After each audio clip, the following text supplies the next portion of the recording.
Moreover, the word of Jehovah came to me, saying, Son of man, set your face against Mount Seir and prophesy against it, and say to it, Thus says Jehovah God, Behold, O Mount Seir, I am against you, and I will stretch out my hand against you, and I will make you most desolate. I will lay your city waste, and you should be desolate, and you should know that I am Jehovah. Because you have had a perpetual hatred, and have shed the blood of the children of Israel by the force of the sword in the time of their calamity, in the time that their iniquity had an end. So as I live, says Jehovah God, I will prepare you to blood, and blood shall pursue you, since you have not hated blood. Even blood shall pursue you. Thus I will make Mount Seir most desolate, and cut off from it him that passing out, and him that returning. And I will fill his mountain with his slain people. In your hills and in your valley and in all your rivers shall they fall that are slain with the sword. I will make you perpetual desolations, and your city shall not return, and you shall know that I am Jehovah, because you have said, These two nations and these two countries shall be mine, and we will possess it, whereas Jehovah was there. So as I live, says Jehovah God, I will even do according to your anger, and according to your envy which you have used out of your hatred against them. And I will make myself known among them when I have judged you. And you should know that I am Jehovah, and that I have heard all your blasphemy which you have spoken against the mountain of Israel, saying, They are laid desolate, they are given to us to consume. Thus with your mouth you have boasted against me, and have multiplied your word against me. I have heard them. Thus says Jehovah God, when the whole earth rejoices, I will make you desolate. As you did rejoice at the inheritance of the house of Israel, because it was desolate, so I will do to you. You should be desolate, O Mount Seir, and all Idumea, even all of it. They shall know that I am Jehovah.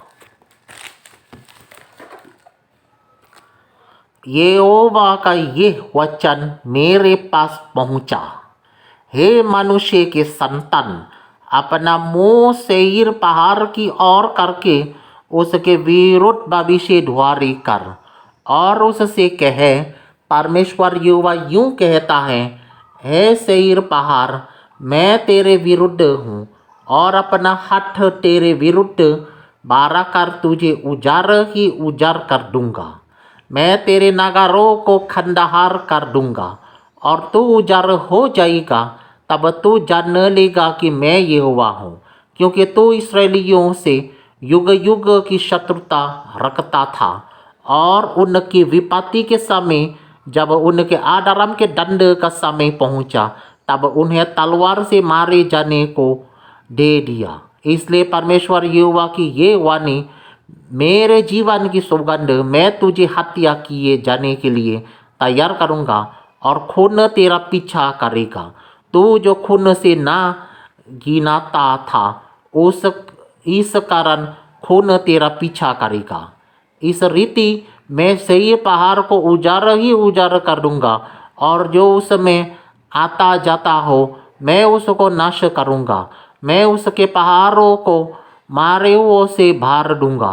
तेरे तीलों, तराइयों और सब नालों में तलवार से मारे हुए गिरेंगे। मैं तुझे युग युग के लिए उजाड़ कर दूंगा, और तेरे नागर फिर ना बसेंगे। तब तुम जान लोगे कि मैं यहोवा हूँ, क्योंकि तूने कहा है, ये दोनों जातियाँ और ये दोनों देश मेरे होंगे, और हम ही उनके स्वामी हो जाएंगे। यद्यपि यहोवा वहाँ था, इस कारण यहोवा का ये वाणी है, मेरे जीवन की सौगंध तेरे कोप के अनुसार, और जो जल जलाहट तूने उन पर अपने बैर के कारण की है, उसी के अनुसार मैं तुझसे बर्ताव करूँगा।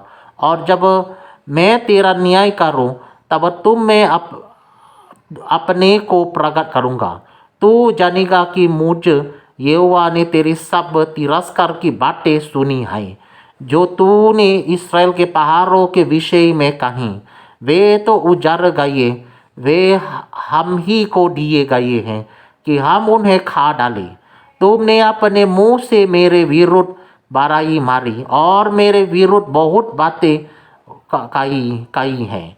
इस समय मैंने सुना, परमेश्वर यहोवा यूँ कहता है, जब पृथ्वी भर में आनंद होगा तब मैं तेरा उजाड़ करूँगा। तो इस्राएल के घराने के निष्भाग के उजाड़ जाने के कारण आनंदित हुआ, इसलिए मैं भी तुझसे वैसा ही करूँगा। हे शहीर पहाड़, हे एदोम के सारे देश, तो उजाड़ जाएगा, तब वे जान लेंगे कि मैं यहोवा हूँ। Alright, I have finished reading. Thank you.